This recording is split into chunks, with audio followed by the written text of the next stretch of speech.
नमस्कार, मैं हूं अवनिंद्र आशुतोष। आपका बहुत बहुत स्वागत है हमारे खास कार्यक्रम मुंबई की आवाज़ में। आज हम बात करेंगे कांदिवली ईस्ट से और ऐसे लोगों से आपको मिलवाएंगे जिनको एक उम्मीद की नज़र से देखने की कोशिश की जा रही है। हमारे साथ संजय करांडे जी हैं, जिनको एक बड़ी अच्छी जिम्मेदारी मिली है एनसीपी की तरफ से कि अब बतौर मुंबई अध्यक्ष ये असंगठित मजदूरों को एक मंच के तले लाएंगे और सबका भविष्य की चिंता करेंगे। ये बड़ी जिम्मेदारी, आपको बहुत बहुत बधाई हो संजय जी। इस जिम्मेदारी को लेकर क्या चुनौतियाँ महसूस कर रहे हैं आप? बात तो ये है कि जो चुनौती मुझे मिली हुई है वो है असंगठित कामगारों की, जो मजदूर काम कर रहे हैं। जैसे आपके कंस्ट्रक्शन फील्ड हो या आपके घरेलू कामगार हो, वॉचमैन हो, ड्राइवर हो, छोटी छोटी कंपनियों में काम करने वाले मजदूर है, यहाँ तक कि दुकानों में और ऑफिस में काम करने वाले मजदूर भी जो है, उनको उनके भविष्य के बारे में ना तो इसके पहले सोचा गया है, ना हो उनको एक संघ किया गया है। तो उनको एक संघ कर कर उनके लिए जो हमारे भारत सरकार ने जो सुविधाएं उपलब्ध कराई है वो उनको पता ही नहीं है कि उनके लिए क्या है। तो वो वहाँ तक हमें पहुँचानी है, उन घर घर में हर एक मजदूर इसका लाभ उठाए। ये कोशिश करने के लिए मेरे साथ मेरे सहकारी, मेरे कार्यकर्ता सभी हम मिलकर आदरणीय पवार साहब के नेतृत्व में ये काम हम करेंगे। अगर हम बाकी राजनीतिज्ञों की बात करें तो दावे तो अक्सर होते रहे, बड़े बड़े दावे करते रहे। अच्छे दिन की भी बात हुई, महंगाई कम करने की बात हुई। आपको क्या लगता है कि वाकई ये जो बड़ी बड़ी बातें होती हैं, क्योंकि आप राजनीति से जुड़े हुए हैं, कैसा असर होता है? साहब, यहाँ पर फ्लैट में रहने वाले लोगों को तकलीफ़ हो गई है। तो आप सोचिए कि जो मज़दूर झोपड़पट्टी में रहता है, आज उसके घर में 200 रुपया किलो दाल और 160 रुपया किलो चिकन, ये कहाँ के अच्छे दिन हैं? मज़दूर में दाल चावल ये गरीबों का खाना है। उस गरीब को 200 रुपये की दाल क्या परवड़ने वाली है? मतलब ये एक ऐसी चीज़ हो गई है कि जैसे कि यहाँ पे गुड़ लगाते ना, उस तरह की सरकार हमारे देश पर आई है। अब इतने बड़े पंत प्रधान साहब के बारे में मेरे जैसा छोटा कार्यकर्ता बात करना ये शोभा नहीं देता, लेकिन जब अपने दिल में जलता है और जिनको सारी जनता ने चुन कर दिया और चुनने के बाद अगर आप उनका विश्वासघात कर रहे हो तो छोटे से छोटा इंसान भी अपनी आवाज़ उठाएगा। और ये सारी चीज़ें जो हम वहाँ तक पहुँचाना चाहते हैं कि प्रधानमंत्री जी ये अच्छे दिन कब आएंगे, आने वाले भी है या खाली आप हमको बता रहे हो या हमें सिर्फ फूल दे रहे हो। हमारे अकाउंट में पैसे जमा होने वाले थे, दाल के भाव कम होने वाले थे। आपका कोई नेता कहीं पर दाल बांटने का प्रोग्राम ले लेता है, लेकिन कितने लोगों को बांटे? क्या जनता उतनी ही है? अगर सिर्फ मुंबई की बात करें तो 1.25 करोड़ जनता तो मुंबई में ही है। उसमें कम से कम 82% लोग जो है वो असंगठित कामगार है, जो रोज़ कमाना है, रोज़ खाना है। उनके बारे में कौन सोचेगा? उनको न्याय हक कब मिलेगा? ये सारी भी तो प्रधानमंत्री जी ने ये सोचना चाहिए। और साथ ही साथ जो हमारे महाराष्ट्र राज्य पे जिनका शासन अब चल रहा है, उस बीजेपी और शिवसेना के जो नेतागण हैं, उन्होंने भी ये सोचना मेरे हिसाब से तो बहुत ज़रूरी है। और उन्होंने अपने सर्वोच्च नेता जो प्रधानमंत्री जी है वहाँ तक ये बात पहुँचानी चाहिए। अगर हम दलित नेताओं की बात करें संजय जी, तो अक्सर देखा है कि दलितों का उत्थान तो नहीं होता, लेकिन नेताओं का उत्थान हो जाता है। इस विषय पर हम वापस आपके पास आएंगे, लेकिन अभी बहुत सारे लोग हैं, इनसे जानने की कोशिश करते हैं। युवाओं का देश है, युवाओं का देश माना जाता है भारत। 65% युवा जो है अपने इंडिया में है। एक युवा होने के नाते जिस तरह से मजदूरों को संगठित करने की बात हो रही है, क्या महसूस करते हैं आप? अपना नाम बताइए। जगदीश चौहान। हाँ, जगदीश जी, आप बताइए, आपको को लगता है कि वाकई वो दिन अगर आ गया तो इतिहास बदल जाएगा? बदल जाएगा, लेकिन अभी तक तो आए नहीं है। अभी इंतज़ार ही चालू है, कब पता लेके आएगी। अपने इंतज़ार के दिन ख़त्म होएंगे तभी पता चल सकता है। अगर विकास की बात होती है और समस्याओं की बात होती है तो आप इंडिया में सब कुछ देख रहे हैं, कितना बदलाव महसूस कर रहे हैं? क्योंकि अच्छे दिन की बात की गई थी। अभी तक तो कुछ बदलाव दिखाई तो नहीं दे रहा है, जबकि हर एक चीज़ के दाम बढ़ते जा रहे हैं दिन ब दिन। कम तो होने की जगह पे कम तो हो नहीं रहे। अपना नाम बताइए आप। रवि मिश्रा। रवि जी, आप बताइए, आपको क्या लगता है कि वाकई युवाओं के बारे में जिस तरह से पूरी दुनिया में मोदी जी डंका पीट रहे हैं कि सबसे युवा देश भारत है, आपको लगता है कि आपको अपने ऊपर गर्व है? और साथ ही साथ हिंदुस्तान के की जो सिस्टम है उसको लेकर क्या सोचते हैं आप? अभी देखिए, हमें युवा को तो बहुत कुछ चिंता है। हमें मोदी जी है, लेकिन महंगाई कम नहीं कर रहे। हम रहते हैं भाड़े के घर पे रहते हैं, इतना महंगा है। भाड़े के घर पे हम लोग पैसा नहीं भर पा रहे, लाइट बिल बढ़ गई है, सब कुछ बढ़ गई है। हम लोग खूब चिंता कर रहे हैं, मेहनत कर रहे हैं, लेकिन तो भी बहुत अच्छा महसूस नहीं कर रहे हम। एक और नारा उन्होंने दिया था कि न खाऊंगा न खाने दूंगा, लेकिन बावजूद भारतीय जनता पार्टी के काफ़ी सारे मंत्री हैं, नेता हैं, जिनके ऊपर भ्रष्टाचार के आरोप लग रहे हैं। तो क्या आपको लगता है कि वाकई जो बड़े बड़े वादे होते हैं उनके अंदर सच्चाई कम होती है? देखिए वो तो खाते हैं अच्छे से, लेकिन हम नहीं खा पाते। ऐसे ऐसे हमने दिन गुजारे कि एक दिन खाना खाया, 2 दिन खाना नहीं खाया हमने, 3 दिन खाना नहीं खाया। वो लोग के दिन अच्छे हैं, लेकिन हमारे दिन कुछ खराब चल रहे हैं। वाकई अगर हम सुरक्षा की बात करते हैं, जिस तरह से हम मजदूरों के संगठन की बात करते हैं, आपको लगता है कि वाकई एक साथ जिस दिन मजदूर एक मंच पे आ गया तो देश की तस्वीर बदल जाएगी? अपना नाम बताइए। रामदुलार यादव। आप क्या कहेंगे, मजदूरों को एक होना कितना ज़रूरी है आज की तारीख में? मजदूरों को एकता बहुत ज़रूरी है। ये प्रधानमंत्री नरेंद्र मोदी का कहना है कि अच्छे दिन आएंगे। अच्छे दिन किसके आए? मोदी के आए। क्योंकि आज तक कोई ऐसा प्रधानमंत्री नहीं हुआ कि जो इतना देश विदेश घूमा हो, लेकिन इनको आज तक अपने भारत में कभी नहीं रुके हैं।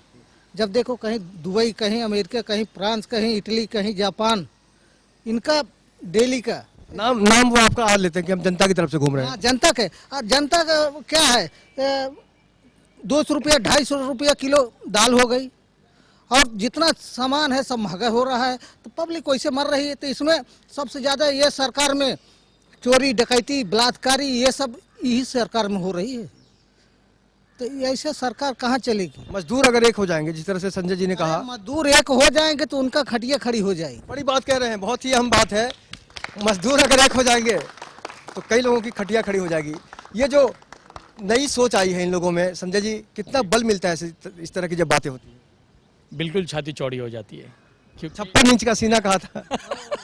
वो 56 इंच का सीना तो हमने देख लिया जो पठानकोट में हुआ, कि क्या हुआ, जाके नवाज शरीफ जी के गले में मिल गए और पाकिस्तान से हाथ मिलवा लिया। ईंट का जवाब पत्थर से देंगे, प्रधानमंत्री जी ने कहा था, लेकिन हमारे देश के जो जवानों की जो रोज़मर्रा वहाँ की उनकी हत्या हो रही है, इसके ऊपर प्रधानमंत्री जी का कोई कड़वा या कठोर प्रतिक्रिया नहीं आ रही है। उन्होंने कहने के लिए तो कह दिया था कि 56 इंच का सीना, लेकिन ऐसे नहीं है। लेकिन मैं आपसे ये कहना चाहूँगा कि जब मजदूर, ये इतिहास गवाह है कि जब जब मजदूर एक हुआ है तो अच्छे अच्छे तख्त को उन्होंने पलट दिया है, और वही कोशिश हमारी होगी। हमें किसी का तख्त नहीं पलटना है, हमें किसी को हमारी ताकत नहीं दिखानी, हमें सिर्फ जो मजदूरों का, इन गरीबों का जो हक है वो हमें उनको देना है कि उनको प्रोविडेंट फंड शुरू हो जाए, उनको ग्रेच्युटी मिले, उनको पेंशन शुरू हो जाए। आज अगर किसी महिलाओं का या किसी मेरे मजदूर भाई का अगर बच्चे की शादी है तो उसको लोन नहीं मिलता, उसको 50 घर घूम के किसी से 1000, किसी से 2000, किसी से 500 ऐसे इकट्ठा करके अपने बच्चे की शादी करनी पड़ती है। तो ये हक जो है लोन का भी, उसको कर्जा भी मिलना चाहिए। जैसे आप और हम हैं, जो सुविधाएं हमें मिल रही है वही सुविधा हमारे मजदूर भाइयों को भी मिलनी चाहिए। इसलिए हम सब एक संग होकर इसका ज़रूर लड़ाई करेंगे और इसको हम आगे बढ़ाएंगे ज़रूर। अगर हम चुनौतियों की बात करें तो आपके सामने बड़ी चुनौतियां आएंगी। बहुत सारे लोग कोशिश करेंगे कि आप टूट जाए। क्या जब इस तरह की चुनौतियां आती हैं, क्योंकि बाकी दलित नेता जो हैं, जो स्वयंभू कहते हैं खुद को, आपको नहीं लगता कि वाकई उनके अंदर इच्छा शक्ति की कमी है? देखिए, अपने आप को स्वयंभू दलित नेता कहने से वो दलित नेता नहीं बनते। मैंने आज दिन तक देखा है कि दलित नेताओं ने क्या किया है। खुद के स्वार्थ के लिए जब भी उनको लगता है कि नहीं मुझे कुछ बनना है, मुझे मिनिस्टर बनना है या मुझे कुछ बनना है, तो अपने सारी समाज को जाकर उस पार्टी में, जैसे किसी भैंस को तबेले में बांधा जाता है, उस तरह से पूरे समाज को उनकी तरफ बांध देते। आज अगर हम थोड़ा सा सोचें तो बीजेपी, इनकी जो छवि है वो भटजी और शेठजी, ये छवि उनकी है। आज उनके साथ दलित समाज को जोड़ा गया है। बीजेपी सरकार ने दलितों के लिए क्या किया अब तक? दलितों का कोई मान नहीं रखा है। आज भी उनके साथ जो गए हैं, उन्होंने बड़ी महा युति बना के उन्होंने किया, आज उनको भी कहाँ न्याय दिया है उन्होंने? तो ये न्याय मिलने की अपेक्षा तो इनसे छोड़ी देनी चाहिए। और रही बात दलित नेताओं की, तो वो भले स्वयंभू नेता हो, लेकिन मैं उनसे विनती करूंगा, आप दलित नेता हो और 80% लोग मजदूर जो है वो दलित है, आइए आप और हम साथ मिलके ये लड़ाई करेंगे, सबको साथ लेके चलेंगे। आप और अगर एक दूसरे की रंजिश रखेंगे तो शायद मजदूरों को न्याय नहीं मिलेगा। ये बड़ी अहम बात है। इसकी जो गंभीरता है, इसका जो मर्म है, उसको समझने की ज़रूरत आन पड़ी है। अगर हम रामदास आठवले की बात करते हैं, मायावती जी की बात करते हैं, ऐसे बहुत सारे नेता हैं, लेकिन अभी तक वोट बैंक की राजनीति की गई है और मजदूरों का जो स्तर है उसमें बहुत ही कम सुधार देखने को मिला है। जाहिर सी बात है, हर किसी के मन में कोई ना कोई सवाल है। सर, अगर हम गरीबों की बात करते हैं, मजदूरों की बात करते हैं, तो आपने एक लंबा इतिहास देखा है हिंदुस्तान का। आज की तारीख में क्या महसूस करते हैं कि वाकई मजदूरों को कितनी समस्याओं का सामना करना पड़ता है? मैं बोलूँ कि एक ही बात बोलूँ कि कांग्रेस ने जो 65 ईयर्स जो राज किया है उसने मुंबई डंग को और मजदूरों को है ना ऊपर ही नहीं आने दिया और उसके हिसाब से सब भोगते रहे अभी तक। अभी तो ये नरेंद्र मोदी आने के बाद पगार बढ़ गया, ये तो तुम्हारा स्टैंडर्ड ऑफ लिविंग बढ़ गया, तो वो जरा सोचेंगे तो उसमें कुछ मर्म है और पूरा वर्ल्ड में उसका नाम हो गया है। उसका नाम नहीं, इंडिया का नाम किया है उसने। तो आज है ना तो अपना क्या नाम शरीफ, आज नरेंद्र मोदी बोलता है तो उसका हवा टाइट हो जाता है। वो नरेंद्र मोदी का उपलब्धि बहुत है, लेकिन क्या कांग्रेस उसको करने ही नहीं देती है। पॉलिटिक्स में ये है। बाकी गरीबों और मुसलमानों को कांग्रेस ने ऊंचाई नहीं लाने दिया, सबको बैठो बैठो बैठो। इसी को तो पॉलिटिक्स कहते हैं। पहले सबको जानता था, पहचानता था, अनभिज्ञ हो गया हूँ, क्या कहूँ दोस्तों, मैं राजनीतिज्ञ हो गया हूँ। तो पावर मिलने के बाद बहुत सारी जो सोच होती है हमारी, बहुत सारी जो बातें होती हैं, शायद हम उसको भूल जाते हैं। मैडम, आपका नाम जानना चाहेंगे? योगिता। योगिता जी, आप बताइए कि महिलाओं को लेकर बड़े बड़े दावे किए गए, महिलाओं को आरक्षण दिया जाएगा, महिलाओं की सुरक्षा के लिए गंभीर होगी सरकार। आप महिला हैं, क्या महसूस करती हैं, क्या बदलाव आया है या कुछ नहीं हुआ? बदलाव तो कुछ नहीं आया, जो है जैसे चल रहा है वही। आज भी पहले भी महिला प्रॉब्लम में थी, अभी भी है, कोई बदलाव नहीं आया है।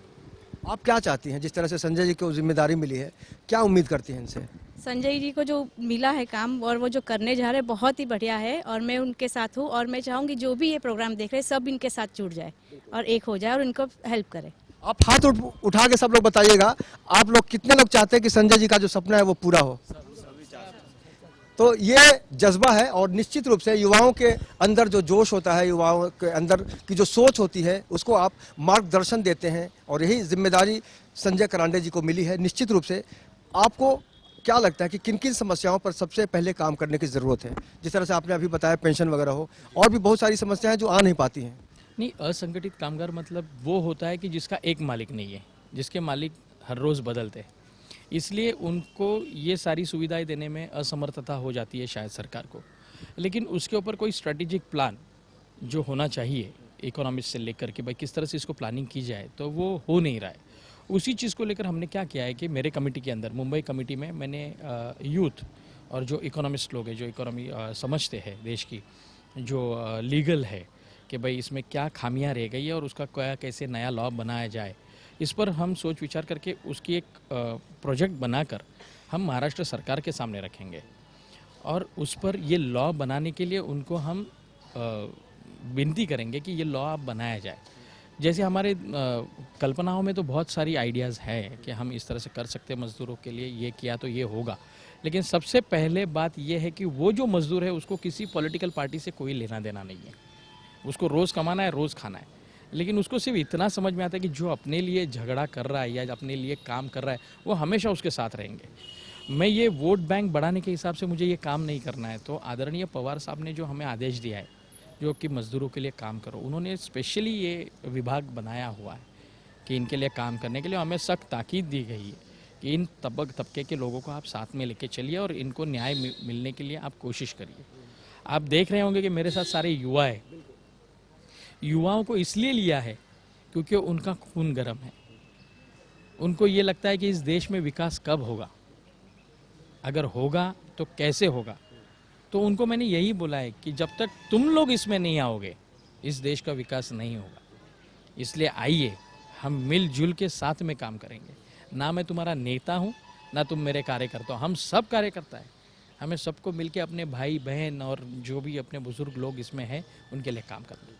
ये बड़ी अच्छी बात कह रहे हैं संजय जी कि हम नेता नहीं, हम सब मिलजुल कर अगर काम करेंगे। जिस तरह से एक किसान हर फसल को एक तरह से बोता है और फसल जब आता है तो निश्चित रूप से फसल लहलहाती है, तब किसान के आंखों में खुशी की एक चमक होती है। जाहिर तौर पर शरद पवार जी के ऊपर हर बार आरोप लगता रहा, उसको भी एक समझने की ज़रूरत है। शरद पवार जी पर बहुत सारे लोगों ने आरोप लगाया कि किसानों की स्थिति की जो बदहाली है उन्होंने समझने की कोशिश नहीं की। आप कैसे देखते हैं इसको? देखिए, पवार साहब के ऊपर तो लांछनास्पद अनेक आरोप हुए हैं, लेकिन जो आरोप कर रहे हैं क्या उन्होंने कभी ये जाके देखा कि उन्होंने क्या काम किया है? देश के संरक्षण मंत्री का भी उन्होंने पद संभाला और बहुत अच्छी तरह से अपनी सुरक्षा सिक्योरिटी, जिसको सिक्योरिटी एजेंसीज हम कहते हैं, उनको अपॉइंट किया गया उनके कार्यकाल में। दूसरी बात, जो उन्होंने महाराष्ट्र के क्षेत्र जो किसान है उनके 70,000 करोड़ रुपए का जो कर्जा था वो माफ़ करवाया। आज श्रेय कोई भी लेने दीजिए, लेकिन पूरे देश को पता है कि ये किसने किया था। दूसरी बात, जो आज जैसे हम बीइंग ह्यूमन जो ब्रांड है, ऐसे 7 ब्रांड बारामती में चल रहे, जो आजू बाजू के 7,000 महिलाओं को उन्होंने वहाँ पे रोज़गार दिलाया हुआ है। उनकी गोविंद बाग होगी, खुद जाकर हर पेड़ पौधे को देखते हैं, हर जाति के पेड़ पौधे वहाँ पर है। उनके स्कूल के अंदर 6,000 विद्यार्थी मतलब फीमेल स्टूडेंट्स ये पढ़ रहे हैं। ऐसी अनेक चीज़ें हैं जो साहब ने की है। देखिए, वो बोलते कम है, वो काम ज़्यादा करते, और जो लोग ज़्यादा बोलते हैं वो काम कम करते। जो गरजते हैं वो बरसते नहीं, यही हाल अपने देश का हुआ है कि सिर्फ बोलते हैं, लेकिन आप करते क्या हो? कुछ भी नहीं। आपको सिर्फ दूसरों पर टीका करनी है। आप टीका करते रहिए, हम काम करते जाएंगे। यही हमारा ब्रीद वाक्य है। एक जो इच्छा शक्ति होती है, उससे कहीं ना कहीं से हम देख सकते हैं कि वाकई उसका प्रवाह किस तरह से हो रहा है। बहुत सारे लोग हैं, निश्चित रूप से हर किसी के मन में कोई ना कोई सवाल है, लेकिन आज चूंकि हम बात कर रहे हैं एकता की, जो आज वक्त की ज़रूरत है। बहुत सारे युवा लोग हैं। अपना नाम बताइए। नाम बताइए, अपना नाम बताइए। सोनू। सोनू जी, आप क्या चाहते हैं कि देश में किस तरह से बदलाव आना चाहिए? क्या सोचते हैं आप? आना चाहिए। जब मोदी जी ने बोले थे तो ये कि अभी सब भाव भी कम होएगा, सब होना चाहिए था, ये सब हुआ नहीं। उनको भी आपकी हेयर स्टाइल बहुत अच्छी है, और हम चाहेंगे कि आपकी जो स्टाइल है उसको इस देश के युवा लोग भी फॉलो करें। बहुत अच्छी है।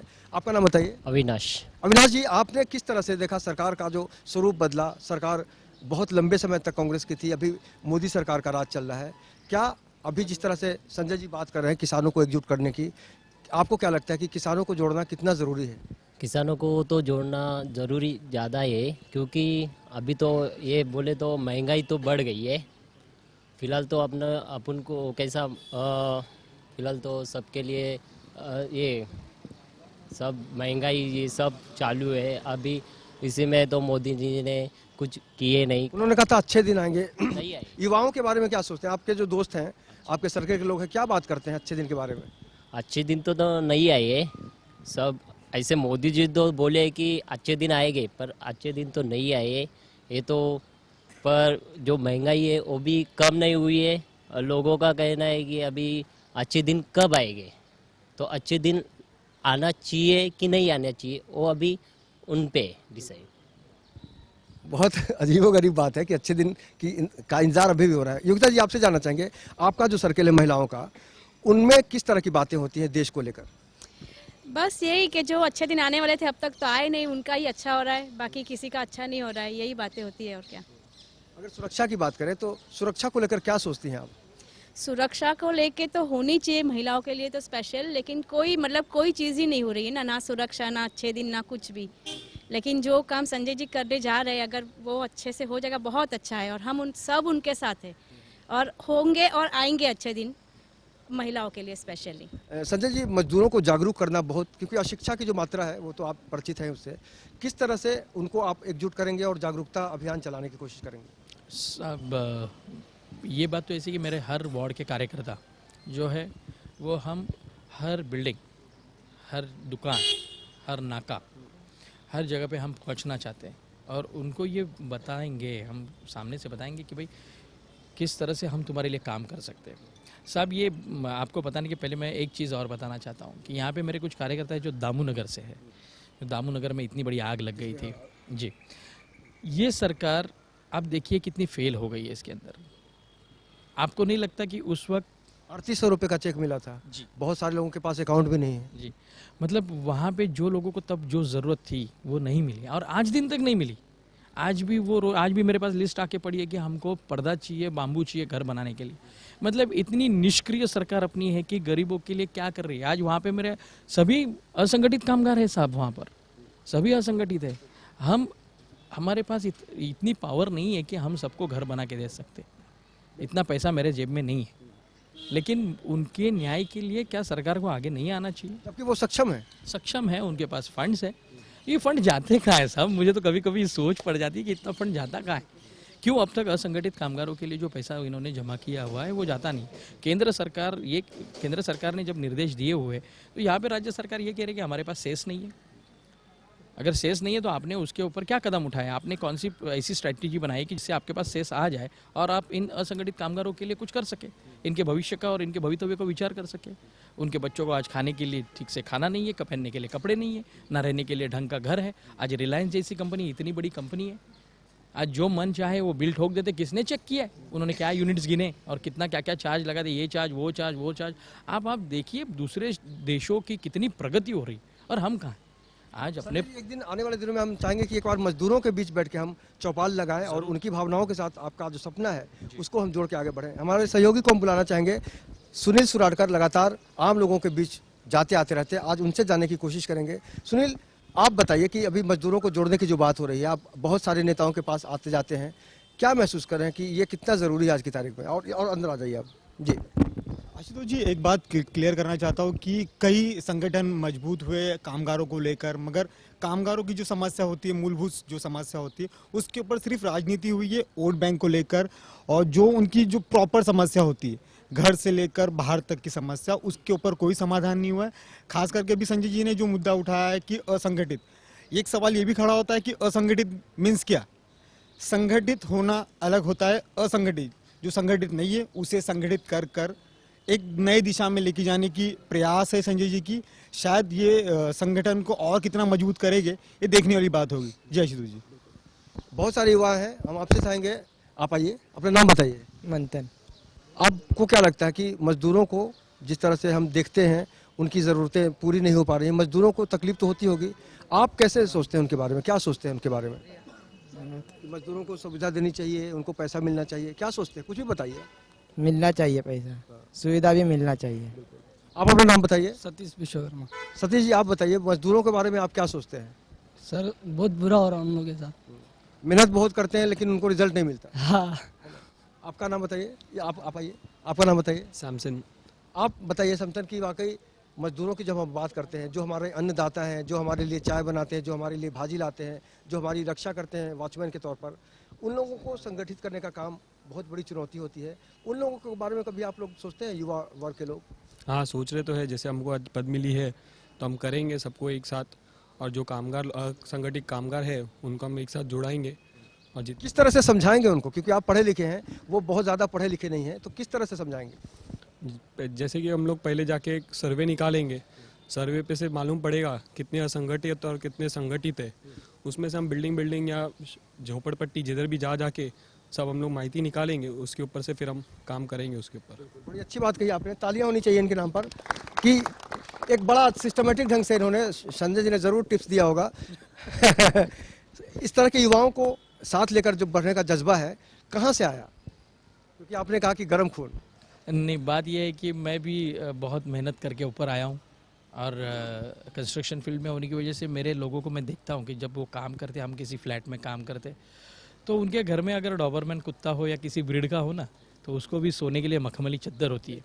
लेकिन मेरा जो लेबर है उसको उनके किचन में से पानी तक नहीं, उसको मांगना पड़ता है और कम से कम 5 मिनट यूँ हाथ बांध के खड़ा रहना पड़ता है, तब जाके उसको पानी भी मिलता है। बहुत सी जगहों पे ऐसा होता है। उनको इंसान नहीं समझा जाता है। जानवर को प्यार मिल सकता है लेकिन इंसान को नहीं मिलता। ये जो हम जो डिफरेंस देखते हैं ना साहब, इसलिए जो हमारे मुंबई अध्यक्ष है सचिन भाऊ आहिर जी, तो इन्होंने मुझे ये जवाबदारी दे दी, और हमारे प्रदेश अध्यक्ष दारकोंडे साहब जी ने, उन्होंने कहा कि इनके लिए, और ये जज्बा वहाँ से आया है कि मजदूर, कि वो भी हमारे मजदूर नेता हैं सचिन आहिर जी। हम उनको देखते हैं, करीब से देखते हैं कि वो किस तरह से काम कर रहे, किस तरह से भागते हैं रात दिन मजदूरों के लिए। आज मिल मजदूर हो, RMMS के तो अध्यक्ष है, तो उनसे ये हमें प्रेरणा मिली है कि अगर हमारे नेता इतना भाग सकते हैं, हमारे सर्वोच्च नेता पवार साहब अगर सिर्फ 4 घंटा सोते, तो मुझे भी भागना चाहिए, और मैं भागूंगा तो मेरे लिए ताकत ज़रूरी है युवाओं की। तो इसलिए मैंने युवाओं को साथ में लिया, वो मुझे सच बताएं। अब आप देखेंगे इसमें आपको कुछ कम पढ़े लिखे भी दिखेंगे, कुछ MBA लड़के भी है, कुछ डॉक्टर्स भी है जो कर रहे हैं, मेडिकल सीख रहे, कोई लॉ सीख रहे, ऐसे सीखे हुए बच्चे मेरे साथ आ रहे। आप किनको प्रमोट करना चाहेंगे जो अभी अपनी बात रखना चाहें? आप किनको बुलाना चाहेंगे? मैं रवि, वो किसका नाम क्या? अजय। अजय अजय जी, आप आइए। ये बड़ी अच्छी कोशिश करने की हम पहल को देख रहे हैं। गरीबों का वोट ले लिया जाता है, उनको यूज़ कर लिया जाता है, थ्रो कर दिया जाता है। आप युवा हैं, क्या देखते हैं उनके बारे में, क्या सोचते हैं? गलत होता है उनके साथ जो भी होता है। क्योंकि अभी एक जिम्मेदारी मिली है